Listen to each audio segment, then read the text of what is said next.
Hey everyone, it's Vintage Vinny and welcome to another antique store haul. Got some great stuff from a shop in PA and I'm looking forward to sharing it with you all.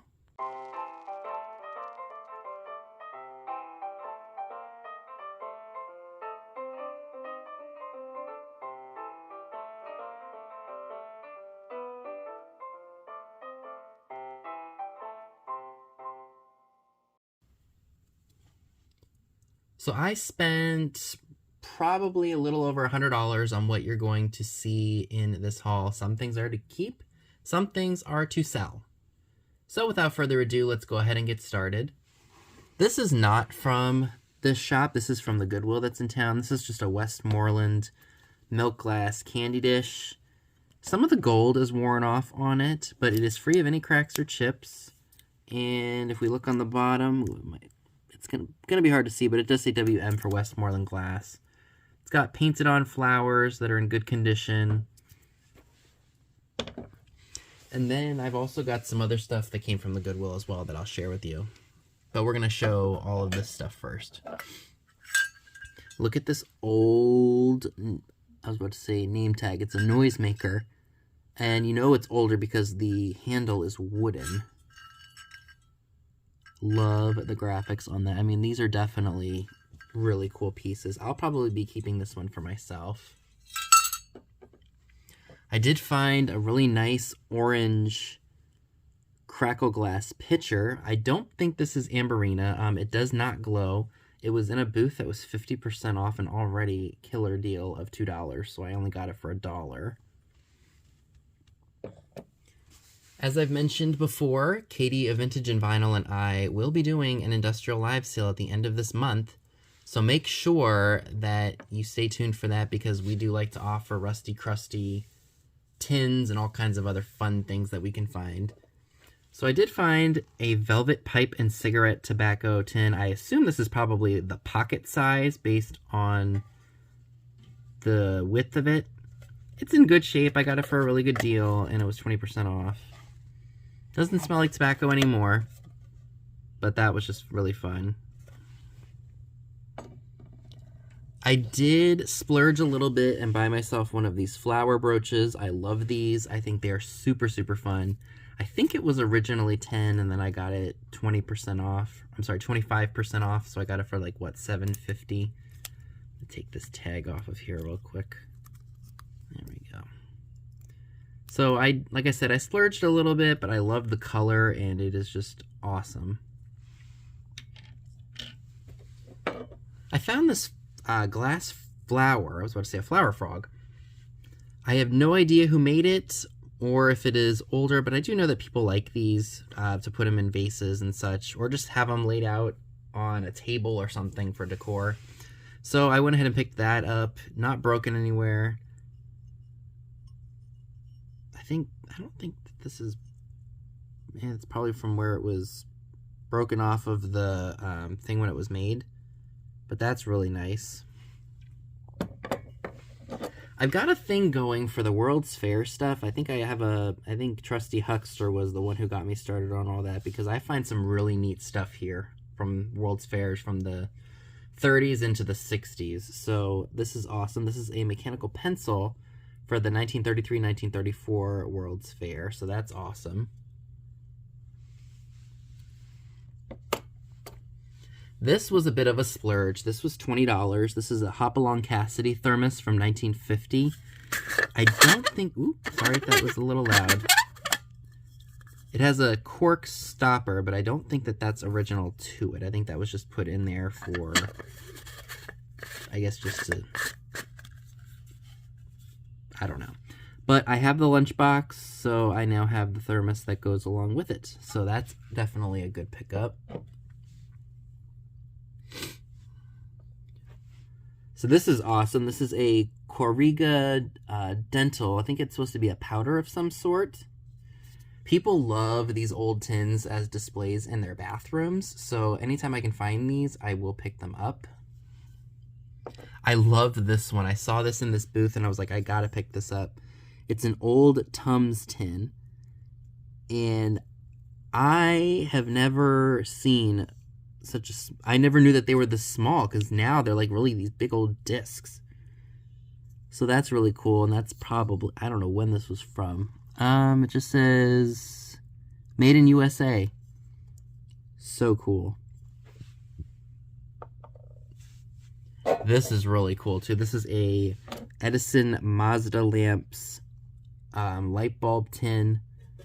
I have no idea on the age. Oops, sorry. I don't see a date or anything on here. Not even on the bottom. There's the old GE. Look at that. The old GE mark. It does open. Begrudgingly it opens, but it does open. I was thinking about keeping that one for myself because I love the graphics on that, but we'll see what happens. This is a Lefton Flamingo, and this was 20% off. And you know it's an older Lefton sticker because look how big it is compared to the bottom of this. I can't remember what these go for, but I know it was a significant amount, enough to pick it up. I love this. This is a really awesome figural powder jar. It's got a lady on it. I think this was 20% off, if I'm not mistaken. Free of any cracks or chips, which is quite remarkable. I need a little bit of a cleaning to get the excess powder off of her, but she should clean up nicely.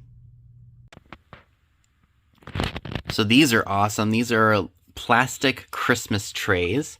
You've got poinsettias and holly leaves, and then you've got the Santa Claus.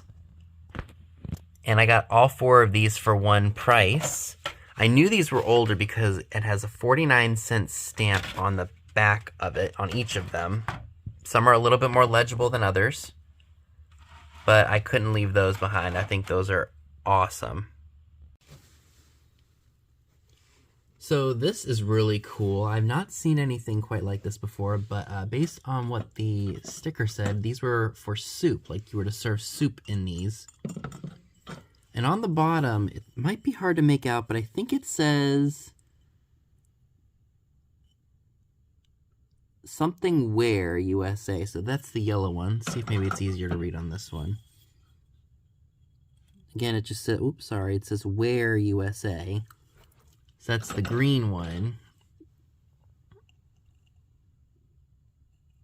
Oxford Ware is what I think it says on this one. So maybe this is Oxford Ware USA. So that's blue. And then you've got, yep, I think that's what this says. Oxford Ware. So I thought that was really neat. And again, the price was reasonable enough to a point where I just had to purchase it because it's really cool. So this is really cool. It's make your own charm jewelry. And as you can see on the box, it is dated 1937 by the Standard Toycraft Products Inc. that was in New York. Let me open this up real quick for you all so you can see the box, because it's actually pretty neat. So this is what it looks like on the inside. Some of the charms are missing. It looks like we've got a cowboy, chicken, a horse, a Scotty dog, and that to me looks like Popeye the Sailor. There are even some charms that are glued in here. I don't know if that's from years ago or if they were up here originally. Not exactly sure. The box is basically empty. There are some charms underneath here. Let's see if I can fish them out. One second. So here is the bag of all the different charms and such. I don't think any of the animal charms are on here, but still, this is such a remarkable piece. And for it to have survived as long as it has is amazing in itself. So this box of fun industrial type items to me was the find of the day, aside from that make your own charm bracelet game. So this is a bunch of barber type stuff. If I had to, well, I shouldn't say if I have to guess, there are marks on some of these razors that are dated with a patent of 1915 to 1921. So let me go ahead and take everything out of here so you all can see it better.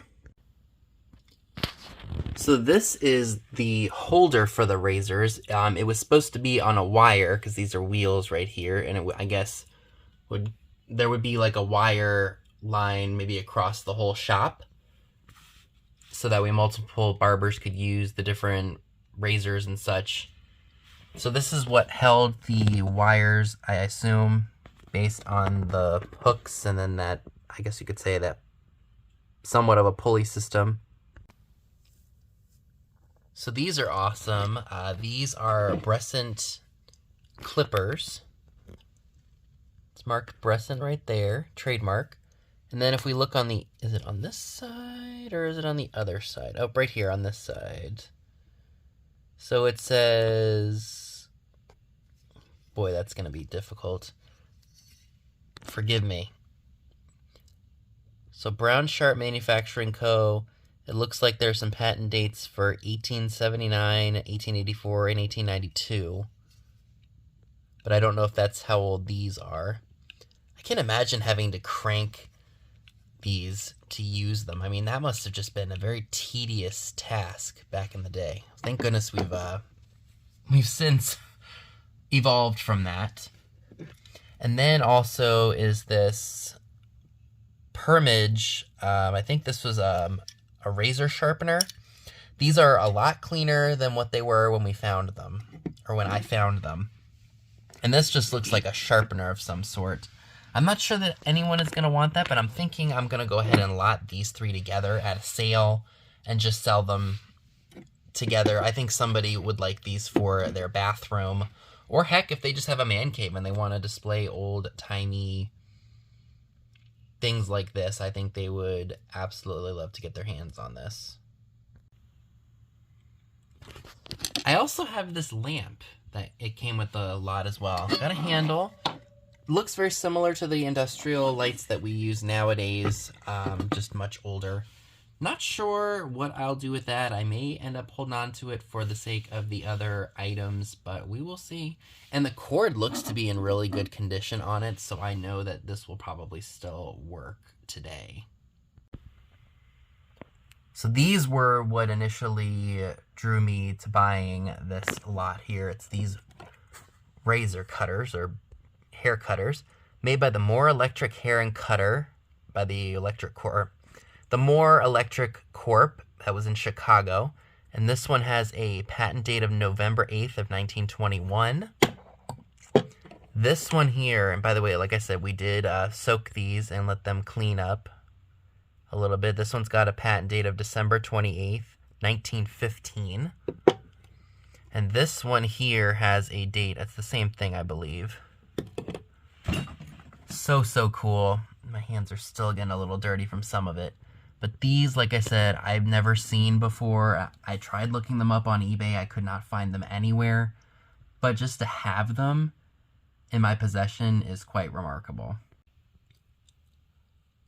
What's even cooler about this is the fact that those razors, or those hair cutters, came with the original power bank. And it too has a patent date of December 23rd, I think, 1915. It's still a little bit dirty, so I'm going to have to find a way to clean this. It's just amazing that this has survived. I guarantee you it probably does not work, and we will not be plugging this in because the cords are a little roached. This is a little bit heavy, but I do want to show you exactly how these were powered up back in the day. So just give me 1 second here.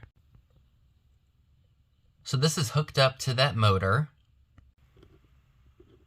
And you just pushed that prong up into the hole there, and I guess that powered it up.